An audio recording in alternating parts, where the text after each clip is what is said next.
não se turbe o vosso coração. Credes em Deus, credes também em mim. Na casa de meu Pai há muitas moradas. Se assim não fora, eu vos teria dito, pois vou preparar-vos um lugar. E quando eu for e vos preparar um lugar, voltarei e vos recebereis para mim mesmo, para que onde eu estou esteja vós também. E vós sabeis o caminho para onde eu vou? Disse-lhe Tomé: Senhor, não sabemos para onde vais, como saber o caminho? Respondeu-lhe Jesus: Eu sou o caminho, é a verdade e a vida. Ninguém vem ao Pai senão por mim. Amém? Conhece a perna de Jesus?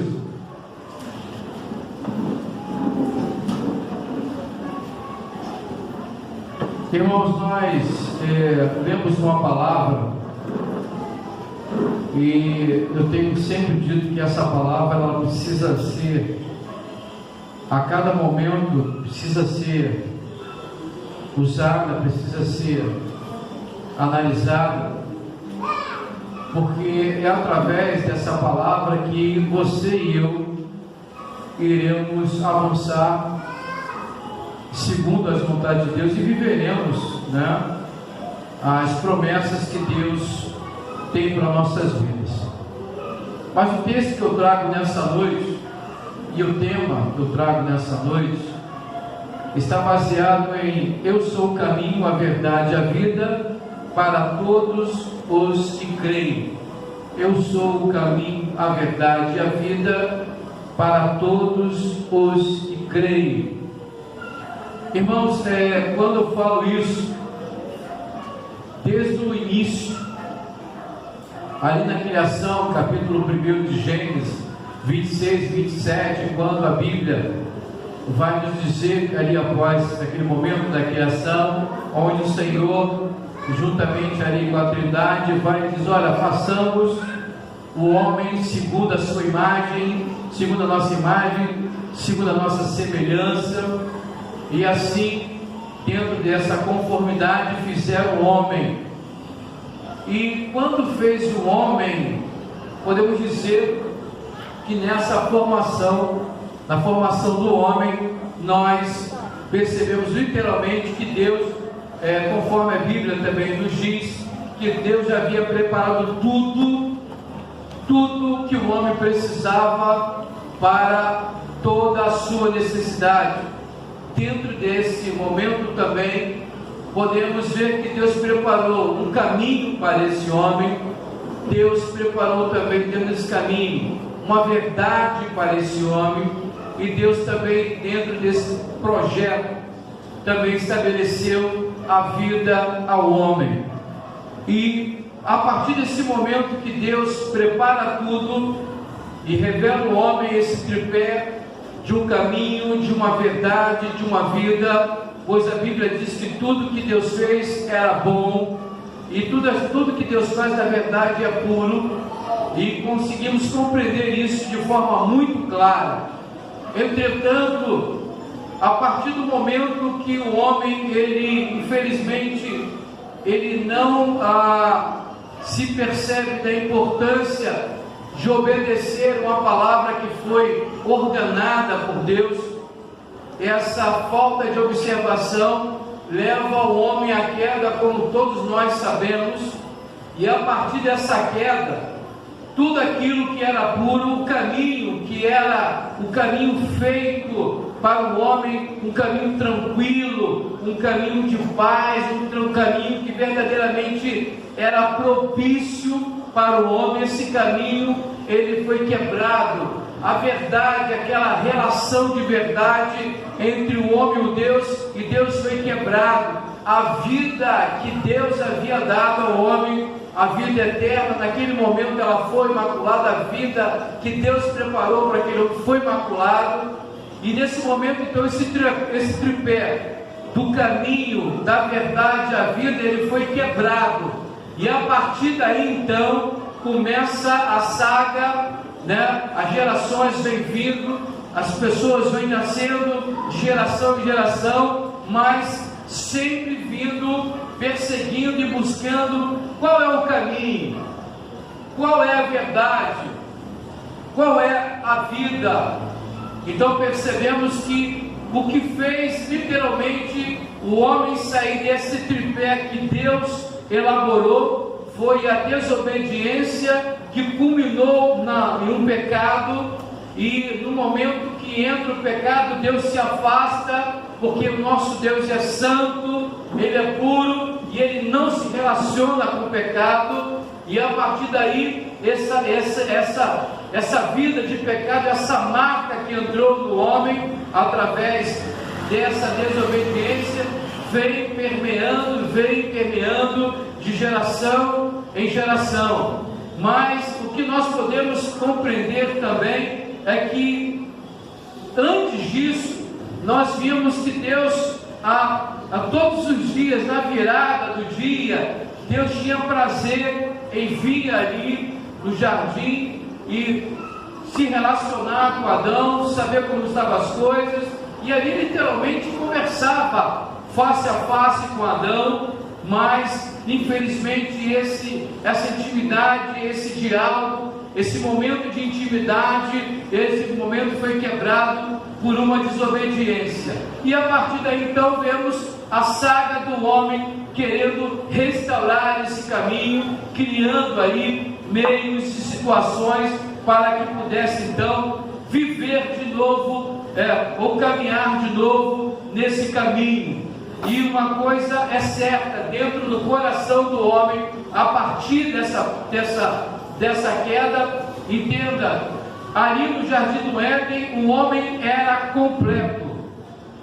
O homem do jardim do Éden, ele era completo, ele não precisava de nada, porque tudo aquilo que ele precisava, Deus assim o fez. Por isso fez por último, para que no final do seu projeto, no final de tudo que Deus fez, Ele coloca então o homem dentro de um cenário onde todas as suas necessidades, elas eram supridas. E a última necessidade foi suprida quando ele viu que o homem estava triste ao olhar a natureza e conseguir ver cada animal com o seu par, e o homem não tinha ninguém. Então Deus também viu essa realidade e também supriu uma disjuntora. Então o homem ele era completo, e a partir dessa queda o homem não consegue mais estar na sua condição de estar completo, satisfeito. Então sempre ele vai precisar de alguma coisa para poder satisfazer ou preencher a sua necessidade. Então, uma busca de uma vida plena, o homem ele vai então ao encontro de uma busca de uma vida plena, mas sem Deus, uma coisa é certa: o homem ele continuará vivendo uma vida vazia, porque é Deus que preenche a necessidade do homem. E pelas nossas experiências, aqueles que verdadeiramente se permite viver em Deus, percebe que esse suprir de Deus, essa necessidade de Deus, em muitas vezes não estão em coisas, mas estão nessa aliança, nesse relacionamento que o homem tem para com Deus. E é isso que faz a diferença. Então, em muitas vezes, a necessidade do homem ela não vai estar pautado nas coisas materiais, nas coisas terrenas. Por isso que o apóstolo Paulo vai dizer que o homem que se permite viver somente nesse mundo, essas coisas, ele se torna miserável, porque ele só olha para esse tempo, mas esquece que é um tempo vindouro. Há uma vida após essa vida materialmente que nós falamos, esse momento que nós aqui vivemos, há uma vida ainda para ser vivida. E essa necessidade maior do homem, ela vai estar completa também nessa nova vida. Mas enquanto nós não estamos nessa nova vida, nesse momento a qual a Bíblia fala desse novo tempo, o Senhor então, Ele vem e supre a nossa vontade, mas é impossível o homem buscar a plenitude sem estar na presença de Deus, porque o olhar dele é o olhar para as coisas do mundo, e ele então vai entender que a sua necessidade está na coisa do mundo, como nós vemos aqui em Provérbios 21. Eu quero até voltar a esse versículo que nós vemos aqui no momento da abertura do culto. Provérbio 21, versículo 2, vai dizer assim: todo o caminho do homem é reto aos seus próprios olhos. Obrigado. Mas o Senhor sonda os corações. Exercitar justiça e juízo é mais aceitável ao Senhor do que sacrifício. Ou seja, o homem ele traça um caminho, ele traça uma estrada segundo o seu conceito, que ao momento de ele ter um encontro com o Senhor, essa visão, esse conceito, ele é sucumbido para que o conceito de Deus e agora a visão de Deus seja inserido na sua mente, no seu coração, e a partir daí então ele começa a trilhar um caminho que antes ele não trilhava, e um caminho que antes não trilhava, que agora gera paz, que agora gera esperança, que agora gera certeza, que agora gera vida. Então tudo isso são elementos que ele começa a viver a partir desse novo caminho, porque antes desse caminho, antes dele encontrar esse caminho verdadeiro, quem fazia o caminho era o seu coração, era a sua mente. Isso é notório na vida de todas as pessoas que ainda não encontraram Jesus. Então o homem, a partir da queda, ele vem numa intensa busca de ter uma vida plena, mas ele está sempre tendo dificuldade, porque vida plena não está nas coisas materiais desse mundo, mas vida plena está numa vida de intimidade com Deus. Aleluia, Deus! E é isso que vai gerar essa plenitude. E friso de novo, a plenitude não está nas coisas materiais, porque vemos pessoas hoje ricas, bilionárias, trilionárias, mas não tem paz, não tem vida, não tem alegria que uma pessoa simples como nós temos. Verdade. De poder colocar a cabeça no travesseiro e dizer: Deus, muito obrigado por esse travesseiro, muito obrigado porque eu tenho paz, eu tenho uma casinha simples, eu tenho uma família simples, mas é tudo que eu precisava, sabe? E conseguimos compreender isso. Olha Jesus falando, quando as pessoas queriam andar com Jesus, ele dizia bem claro: eu não tenho nem onde recostar a minha cabeça, mostrando que a plenitude da vida não estão nas coisas materiais. E são essas coisas materiais que muitas vezes têm levado pessoas a uma intensa busca de um prazer, um hedonismo, e muitas vezes vão se afastando da cruz e deixam esse caminho, e vão por esse caminho da verdade, e deixam o caminho, e deixam de viver o caminho que Deus preparou. Somente o Senhor, por ser o nosso Criador, conhece a cada um de nós por inteiro, e muito mais a minha e a sua necessidade.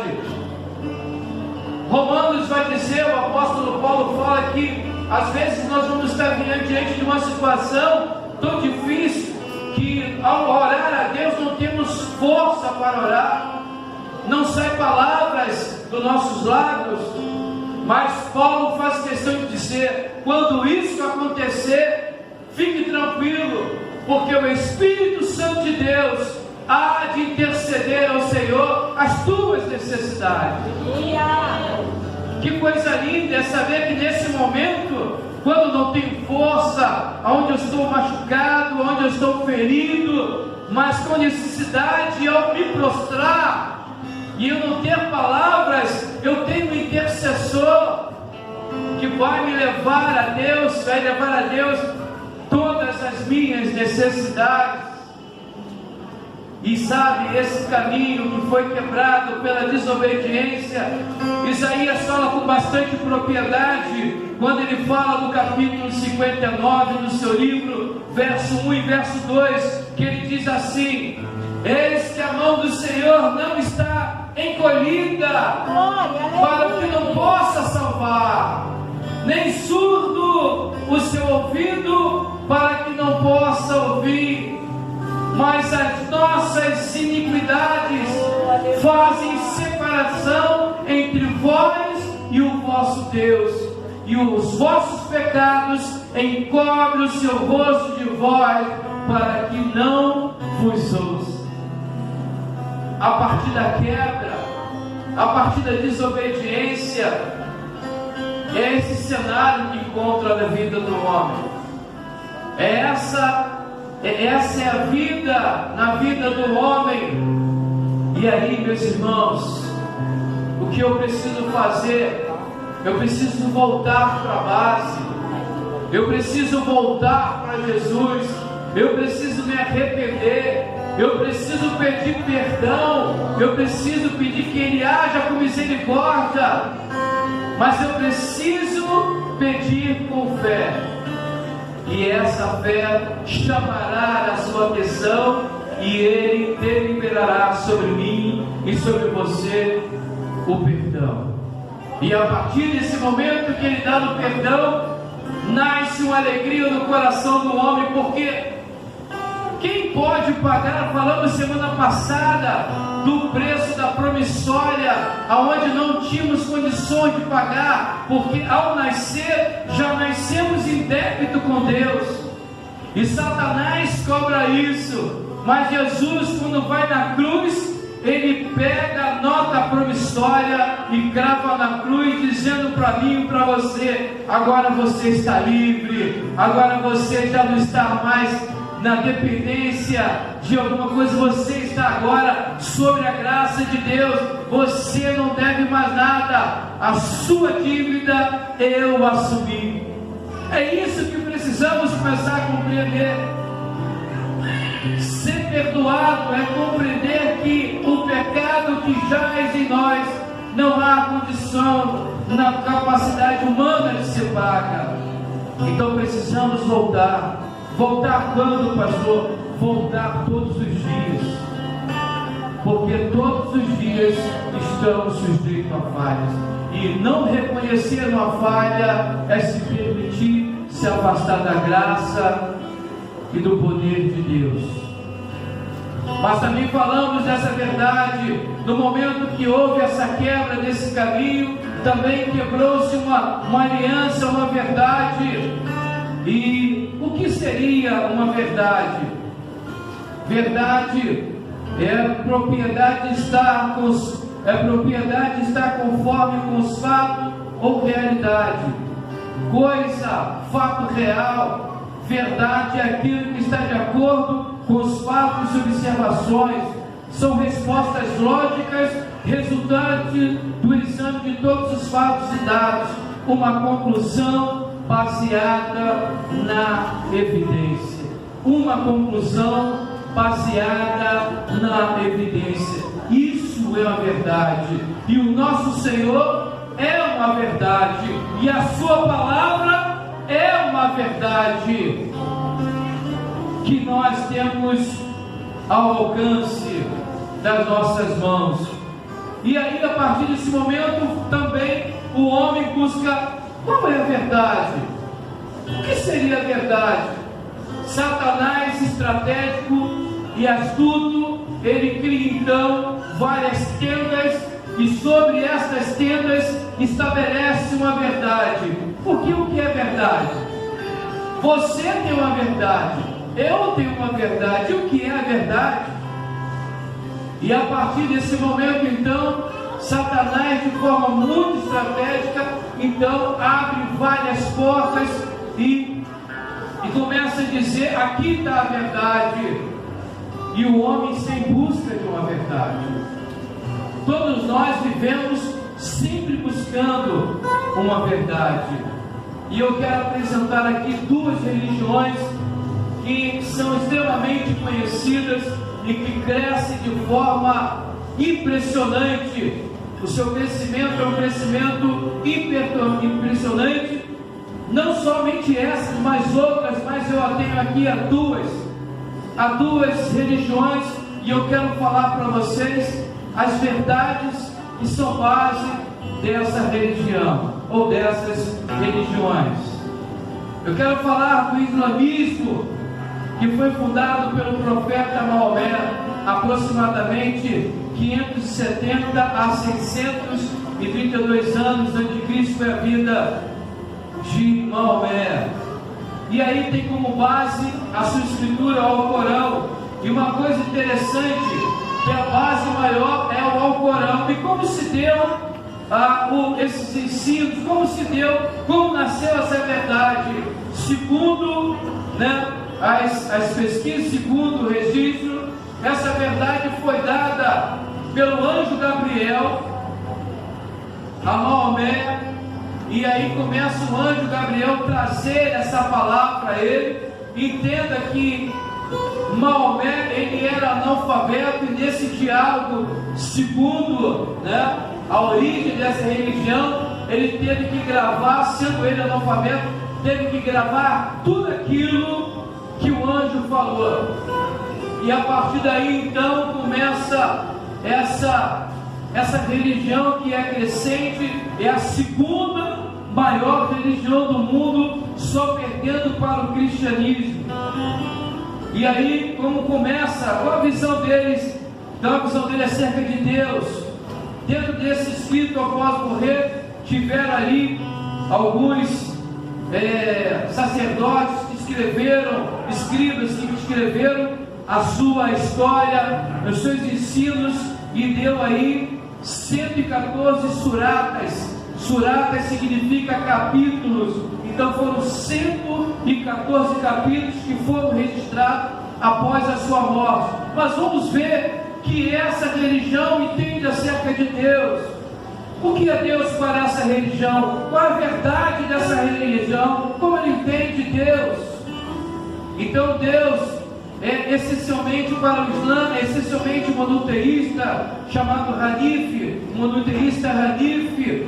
E a sua concepção da unicidade de Deus, ele tem somente a concepção de unicidade de Deus, e leva a rejeitar a crença da doutrina da Trindade, afirmando que essa deturpa o monoteísmo bíblico. Diz que os cristãos inventaram a Trindade ou copiaram de uma idolatria cristã. O que é a Trindade? É a pessoa do Pai, é a pessoa do Filho e é a pessoa do Espírito Santo. E todos três são individual, mas têm a mesma essência, o mesmo poder. E eu tenho falado, quem é maior dentre a Trindade? Não existe maior, porque eles têm harmonia e têm a mesma essência. Então eles rejeitam a Trindade, porque eles entendem que é algo pagão, e nós compreendemos que três pessoas formam a Trindade e a base da nossa fé cristã. Mas para eles não. Quem é Jesus Cristo para eles? Jesus Cristo para eles é respeitado e reverenciado no islamismo como um dos maiores mensageiros de Deus. Jesus é tido como um dos maiores mensageiros de Deus para a humanidade. Mas Mohamé é o maior e o último deles. Creem que nasceu da Virgem Maria, contudo ele não pode ser considerado filho de Deus no sentido especial como o cristianismo atribui. Negam também a sua divindade, bem como a sua morte na cruz, e assim, consequentemente, negam seu sacrifício vicário e a redenção do gênero humano por meio de sua morte, que são sustentáculos do nosso cristianismo. rejeitam isso, a divindade, creem que ele é meramente um dos que vieram propagar um mensageiro poderoso, creem que nasceu de Maria, mas não é filho de Deus. Olha a situação. Esse é o sentimento deles acerca de sacrifício de Cristo. Não valeu de nada, não redime ninguém, não salva ninguém. A visão deles é essa, porque o único mensageiro e maior de todos é Mohammed. O que eles falam do Espírito Santo? Os eruditos muçulmanos dizem tratar do anjo Gabriel. Creem também que as palavras de Jesus referentes ao Espírito Santo sejam aplicadas a Mohammed. Este seria o Consolador, o Espírito da verdade que Jesus havia profetizado no Evangelho de João, capítulo 16, versos 12 e 13. Ou seja, o Espírito Santo agora deixa de ser Deus e entra na figura do homem de Mohammed. Ele é o Consolador. Essa é a verdade deles. E acerca de salvação, pastor, como eles veem isso? A salvação do Islã depende da aplicação de 5 pilares. Para você ser salvo, você precisa observar os 5 pilares da salvação. E que pilares são esses? A fé, conhecido como Shahada; a oração, conhecida como Salah; caridade, conhecida como Zakat; jejum, conhecido como Siyam; e a peregrinação a Maca ou a Meca, chamada como Hajj.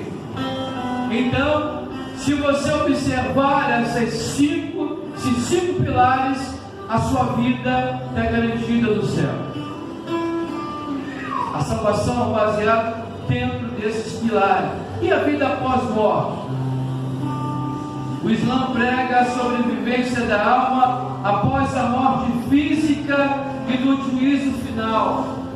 Antes do juízo, porém, os mortos vão para um lugar, um estado intermediário, conhecido como Barzakh, onde os justos vivem períodos de felicidades e os ímpios de sofrimento. Ambos aguardam a ressurreição no juízo final. Os que reconhecem que não há outra divindade além de Deus e que Mohammed é o seu mensageiro. Esse é o resumo de tudo que o muçulmano deve crer. Baseado nisso, receberão alegrias, se eles creem nisso, receberão alegrias no paraíso, eternamente contemplarão a Deus. Os que não viverem de acordo com essa profissão e fé serão lançados no inferno. Olha só que coisa, né? Olha só o conceito que eles têm. Se não for Alá e não for Maomé, você está fora. Esse é o conceito, essa é a verdade deles. Quanto ao inferno, e aí? Quanto ao inferno, há alguma divergência entre os peritos muçulmanos da durabilidade do castigo. Para alguns, Deus poderá perdoar todos os pecados dos infiéis, com exceção da descrença em Deus. Para outros, contudo, haverá uma salvação universal, ou seja, todos serão perdoados, até mesmo os que cometem o pecado da descrença em Deus. Esse é o conceito. Então, para alguns vão ser perdoados, até alguns infiéis. E aí também tem o conceito da salvação universal para todos. Essa é uma verdade. Entenda quando eu falei no início que a partir da quebra da aliança do homem com Deus, ele vem buscando esse caminho de restabelecer essa intimidade. O homem vem buscando uma verdade, e Satanás sabe disso. Estrategicamente ele cria portas. E quais são essas portas? São as religiões que estão aí diante de nós. Porque o ser humano, ele é um ser espiritual, porque ele tem uma alma. Logo, se ele tem uma alma, ele tem essa necessidade de buscar o sobrenatural. É um desejo, é um anseio de cada um de nós, de buscar algo sobrenatural, acima do natural. E aí, essa alma sedenta, ela vai buscar em algum lugar para beber essa água ou conhecer essa verdade. A primeira que se apresenta, geralmente é a primeira que consegue consolidar essas vidas. E aí por aí vai. E agora vamos falar da segunda, que é muito conhecida, que está baseada no espiritismo kardecista. Pastor, mas é isso que todo mundo fala, e é religião, é assim que fala. E qual é a base dessa filosofia ou dessa religião kardecista? Tem como base nascer, morrer, renascer e progredir sem cessar.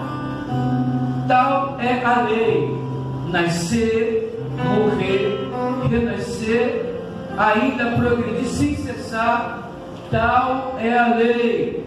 E como eles veem acerca, como está baseado em que os seus princípios? Vamos falar sobre a questão de Deus. Eles também têm a mesma visão que Mohamed. Creem na unicidade de Deus, no Deus único. Rejeitam o dogma também da Trindade. Tem essa coisa peculiar, rejeitam. Eles vão dizer também que o universo é a criação de Deus, incluindo todos os seres racionais. Entre parênteses, Jesus é o exemplo. Já viu onde está a categoria de Jesus? Irracionais, racionais, entre parênteses, Jesus. Irracionais, animados, inanimados, materiais, imateriais, que por sua vez todos são destinados à lei do progresso. Esse progresso da sua transformação, desse processo de morrer, de nascer, de viver, é um processo, né, de progressão. Creio também na existência da imortalidade do espírito, compreendido como individualidade inteligente da criação divina, que atua sobre a matéria através do coletivo semimaterial, denominado perispírito. E o que é isso, perispírito, pastor? É um elemento intermediário entre o corpo e o espírito. Então o perispírito está nesse intermediário entre o corpo e o espírito. Creio também na volta do espírito à matéria, a conhecida reencarnação. Jesus foi encarnado, o Verbo se fez carne e habitou entre nós. A Bíblia diz em Hebreus 9:27 que ao homem é dado somente uma vida, somente uma vida, e quando chega o final dessa vida, segue-se o juízo. Vemos isso claramente na parábola do rico e o Lázaro, quando o Senhor ministrou. Não tem como voltar, não tem como reencarnar. A palavra de Deus nos diz isso. Mas aqui existe esse conceito como uma verdade da reencarnação. Então o espírito volta à matéria, ou seja, reencarnação, tantas vezes quanto for necessário nesse processo, como um mecanismo natural para se alcançar o aperfeiçoamento material e moral. No entanto, na doutrina, a perfeição que a humanidade é suscetível a atingir é relativa, pois apenas Deus possui perfeição absoluta, infinita em todas as coisas. Ou seja, então nesse processo de aperfeiçoamento moral e material, ele sempre vai estar cunhado num ponto de relativo, porque perfeição absoluta só Deus. Então, por mais que haja esse processo da progressão da lei, o homem nunca chegará, ou a matéria nunca chegará à perfeição. porque não tem essa capacidade. Conceito de criação igualitária de todos os espíritos, simples e ignorantes. Então todos os espíritos são iguais, sejam eles simples, sejam eles ignorantes em sua origem, destinados invariavelmente à perfeição, com aptidões idênticas para o bem ou para o mal, dando livre arbítrio, possibilidade da comunicação entre espíritos encarnados, vivos, e os espíritos encarnados, mortos, por meio de mediunidade, que chama-se comunicabilidade dos espíritos. Ou seja, dentro desse conceito, a verdade é que os vivos podem falar com os mortos. E aí pegamos a nossa palavra, a verdade, e diz que não há essa condição. Quem está aqui, fica aqui. Quem está lá, fica lá.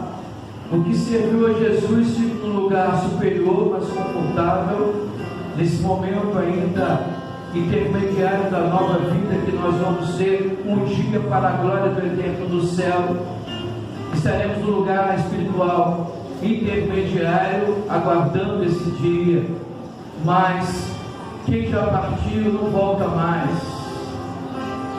Esse conceito aqui, e muitas vezes mais eu falei, olha, ele falou coisas, deixa eu só tratar um negócio aqui rapidamente que veio à minha mente. Ah, mas eu falei com meu filho, às vezes alguém perde um ente, uma esposa, um filho, um pai, uma mãe, e eles querem de algum momento falar, saber como é que eles estão, essa música, e é normal, você vê muito isso, e você chega em determinada religião, aonde eles vão preparar todo um cenário, toda uma situação, né? E aí vai começar a fazer esse trabalho, e aí o Espírito vem sobre aquela pessoa que está ali preparada para receber. Não é qualquer pessoa, ela tem que ter essa sensibilidade, essas coisas, e começa então a receber essas informações. Só que escute uma coisa: se Jesus fala que quem morreu parte não volta mais, encerra isso. Mas as pessoas, elas não conhecem muito bem, às vezes, a verdade. Então elas têm essa necessidade, elas têm esse anseio. Então eu quero falar com meu filho que morreu, eu quero saber como é que ele está e tal. E aí o que acontece? Aquela pessoa se prepara, aí o Espírito vem. Sabe que muitas vezes esse Espírito é o demônio que vem. Ah, mas se ele falou coisa, pastor, que somente eu e ele falamos no particular. Deixa eu dizer para você um negócio. Nós estamos aqui na igreja. Amém ou não amém? Você acha que só tem anjo aqui nesse lugar? Você acha que não tem nenhum demônio por aqui vagando? Não, que isso, pastor, o demônio vai andar. Você acha que quando você está sozinho fazendo algumas coisas, ele também não está te observando? Quais são as suas fraquezas? Então, quando acontece esse ato, o Espírito vem e começa a falar de coisas, por quê? Porque sabia, te via. Você não via, mas ele via. Você fazia isso, é verdade. Você fez isso, não é verdade. E aí a pessoa, não tendo conhecimento, acaba sendo levada e achando que esse Espírito é de verdade, da verdade, mas a verdade não é, porque a Bíblia diz que morreu, acabou. Eu não preciso ficar mais fazendo sacrifício para trazer de volta. Sabe, eu não vou pagar ali um dinheiro e colocar meu ente querido que partiu para o céu. A Bíblia é clara: se partiu no caminho, na verdade, na vida, vai para o céu. Mas se partiu fora dele, ninguém muda essa história. É por isso que essa verdade é revelada. É por isso que a palavra de Deus precisa ser propagada. E de forma simples, onde todas as pessoas, elas compreendam que sem Jesus, você pode até viver sem Jesus toda a tua vida. Mas o negócio ruim vai ser quando você morrer e morrer sem Jesus. Porque a partir desse momento não tem mais volta, não tem mais negócio, Não tem como você dar um jeitinho, já era. Não existe nenhuma arrumação, nenhuma negociata. Por isso que a palavra da verdade precisa ser apregoada. Ninguém é obrigado a servir Jesus. Ninguém é obrigado a caminhar com Jesus. Ninguém é obrigado a viver na verdade de Jesus. Ninguém é obrigado a ter a vida em Jesus. Mas a pessoa ela tem que ter essa condição de ouvir essa verdade para aceitá-la ou rejeitá-la. Porque a decisão está nas suas mãos. Então, quando faz esse momento de trazer, não é de Deus. Deus rejeita isso desde o Antigo Testamento, quando Saul foi lá, sabe, fazer conduta lá, e saber como é que estaria a questão, cadê Samuel, se é, não é, e trouxe maldição. É afronta a Deus fazer isso, é afronta a verdade. Esse é o conceito aqui, essa comunicação. E aí, a partir desse momento da comunicação que é realizada, eles têm a capacidade de fazer escrita automática. O que é escrita automática, pastor? É a psicografia, onde vai ouvindo a nossa palavra não tem isso. Mas você sabia que tem crente que vai saber, procura às vezes algumas tendas para saber o futuro? Tem crente que faz isso. Ou seja, não tem paciência de esperar em Deus, vai buscar tendas aí. Você pode me dizer o futuro? O que vai acontecer? Né? Indo contra a verdade, violentando o caminho de Deus, quebrando a vida que é em você. Ei, a verdade já foi revelada. A verdade já foi revelada. E por aí vai. E aí, quando pegamos essas filosofias e começamos a colocar e fazer uma avaliação com a palavra, começamos a ver que tudo isso Deus rejeita. Tudo isso Deus rejeita. Porque o sacrifício, por exemplo, de cruz é o que traz vida a todos nós. Se Jesus não tivesse morrido naquela cruz, nós não teríamos vida. E eu estou falando não é vida de 70, 80, 100 anos, que de repente nós podemos chegar. Não é essa vida. Essa vida que não tem Jesus também tem essa vida biológica. Porque a vida biológica é a vida do nascer, desenvolver, do ser humano, sabe, do morrer ali. Essa é a vida natural, biologicamente falando. Mas estamos falando de uma vida espiritual. Essa é a vida que Deus quer que nós venhamos a caminhar. E aí, quando nós começamos a ver essas coisas, começamos a olhar para o livro de 1 Timóteo, capítulo 2, verso 4, quando o apóstolo Timóteo, quando o apóstolo Paulo fala para o jovem pastor Timóteo, e vai dizer assim, no capítulo 2, verso 4 de 1 Timóteo, que diz assim: o qual deseja que todos os homens sejam salvos e cheguem ao pleno conhecimento da verdade. Porque há um só mediador entre Deus e os homens, Cristo Jesus. Aqui quebra tudo. Aqui quebra tudo. Quebra todas as verdades. Só existe um mediador. Não é pastor, não é pai, não é mãe, não é igreja, não é religião, não são filósofos, é Jesus. A palavra aqui diz clara ao jovem pastor Timóteo: é ele que aponta. Ou seja, se ele não tivesse ido na cruz, nós não teríamos a vida. Nós não teríamos a condição de criar uma expectativa de um dia entrarmos naquele céu e adorar o Senhor por toda a eternidade. Porque se ele não tivesse ido, nós não teríamos essa capacidade. João 18, 37 e 38 diz assim: então disse Pilatos: logo tu não és rei? Respondeu Jesus: tu dizes que sou rei, e para isso nasci, para que vim, e para isso vi o mundo, a fim de dar testemunho da verdade. Todo aquele que é da verdade ouve a minha voz. E perguntou-lhe Pilatos: que verdade? O que é a verdade? Tenho dito isto. Tendo dito isto, voltou aos judeus e disse: eu não acho nele crime algum. A cada momento o homem vai buscar uma verdade, vai buscar uma verdade, e a cada porta que entrar vai encontrar uma verdade.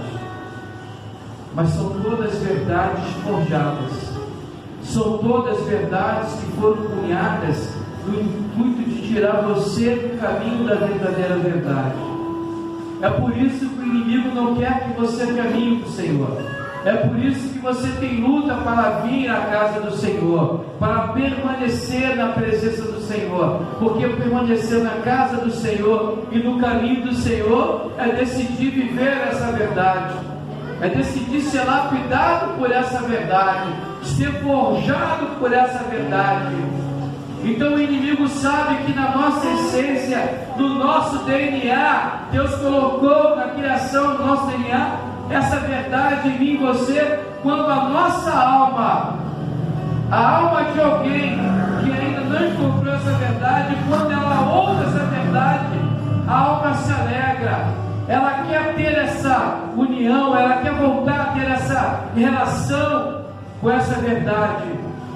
E o inimigo, sabedor disso, cria-se barreiras, muralhas, coloca desafio para você não entrar pelas portas da casa do Pai, porque quando o filho entra pelas portas da casa do Pai, ao ouvir o Pai, ele reconhece que ele é o Pai, que ele é a sua verdade. Então por isso vemos várias tendas, várias portas cunhando verdades mentirosas, ou seja, não verdades. E a vida segue. E como é a vida no ponto biológico? Falamos aqui um pouco. A vida no sentido biológico significa propriedade que caracteriza o organismo cuja essência evolui do nascimento até a morte. A vida também pode ser definida como capacidade de um ser vivo realizar as funções vitais básicas como comer, beber, metabolizar, excretar, crescer, reproduzir, por aí vai. E no sentido bíblico, como é visto a vida? Como é visto a vida? A vida no sentido bíblico, ela é a vida que se vive na terra. Esse termo pode ter o sentido de viver ou estar vivo, o modo como se vive, ser vivo ou até restaurar. É a vida do corpo. E agora, o que a palavra nos diz sobre esta vida? Jesus falou que ele era a verdade, o caminho. Jesus, ele vai dizer que ele é a verdade, mas ele vai dizer que ele é o caminho. Confirma o apóstolo Paulo em 2 Timóteo, em 1 Timóteo 2,4. Mas Jesus agora, ele vai dizer em João 6,48: eu sou o pão da vida. Ou seja, a única vida. Em João 11,25 ele vai dizer: disse-lhe Jesus: eu sou a ressurreição e a vida. Quem crê em mim, ainda que morra, viverá. Ou seja, passa essa vida biológica do nascer, desenvolver e morrer, fisicamente falando, biologicamente falando, mas agora você entra na verdadeira vida. E é essa busca que muitas pessoas estão buscando no dia de hoje. Mas infelizmente muitas estão buscando vida em lugares errados, em lugares que na verdade não há vida. O Ministério da Oração fica na posição de guerra. Vamos cantar a última canção que foi cantada. João 6,51 vai dizer assim: eu sou o pão vivo que desceu do céu. Se alguém dele comer, viverá eternamente. E o pão que eu darei pela vida, e o pão que eu darei pela vida do mundo é a minha carne. Deus dá a vida para mim e para você. Deus entrega a sua carne para mim e para você. João 6,35 vai dizer: declarou-lhes, pois, Jesus: eu sou o pão da vida. O que vem a mim jamais terá fome, e o que crê em mim jamais terá sede. João 6,35 então vai dizer isso: não terá fome e não terá sede. Continua ainda Apocalipse 21:26. Muitos textos falam de Jesus se colocando como a vida para o homem. Disse-me ainda: tudo o que está feito, tudo está feito. Eu sou o Alfa e o Ômega, o princípio e o fim. Eu, a quem tem sede, darei graça da fonte de água da água da vida. E ainda continua João 8,12 para encerrar. De novo lhes falava Jesus, dizendo: eu sou a luz do mundo. Quem me segue não andará em trevas, pelo contrário, terá luz e vida.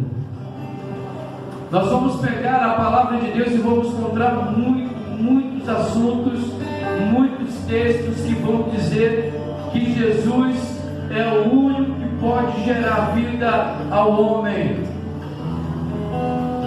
E eu quero fechar dizendo uma coisa, e eu quero falar com bastante propriedade. Estar na igreja é um grande passo para termos vida, mas não significa que você tenha vida. Não significa que você está no caminho. Não significa que você está na verdade. Porque estar na igreja não te dá essa condição. Não é você chegar e receber essa condição de você estar no caminho, na verdade, e ter a vida. Ela é apresentada a você, mas é você que decide. Eu posso querer estar na igreja, eu posso me sentir bem na igreja, mas não querer viver a verdade, não querer viver o caminho. Eu posso muito bem não querer, é uma decisão minha. Por isso eu falo, estar na igreja não quer dizer que eu estou nesse tripé do caminho, da verdade e da vida. Mas eu preciso desejar. E o que essa palavra tem a ver comigo hoje, pastor? Tem a ver muito, porque o Espírito Santo de Deus leva você a fazer uma reflexão. Você está na igreja? Amém. Você é membro de uma igreja? Amém. Você faz parte de um grupo da igreja? Amém. Você tem responsabilidade na igreja? Amém. Você tem um título? Amém. Mas a pergunta é: você está nessa base? Você está nesse tripé? Essa é a grande questão. Eu posso ter tudo isso, mas rejeitar essa base. E o que o Espírito Santo fala com você mesmo nessa noite? É tempo de voltar. É tempo de voltar e voltar correndo.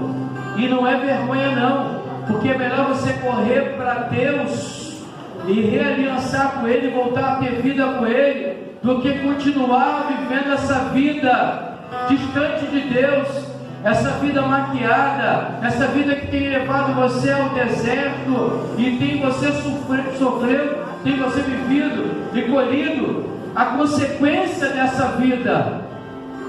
Só que Deus nessa noite, através do Espírito Santo, diz para você: volta para casa, volta para mim, vamos repensar, vamos nos renovar nessa noite. Eu tenho vida para você, eu tenho vida para você, eu tenho vida para a sua casa, eu tenho vida para o seu ministério, eu tenho vida. Por isso Ele é o nosso caminho, a nossa verdade e a nossa vida. Amém? Você está aqui? Posso ouvir um amém? Você entendeu essa mensagem? Você compreendeu que o homem vem buscando em todo o tempo um caminho, uma verdade, uma vida, e essa vida, esse caminho foi revelado de novo agora, nessa noite?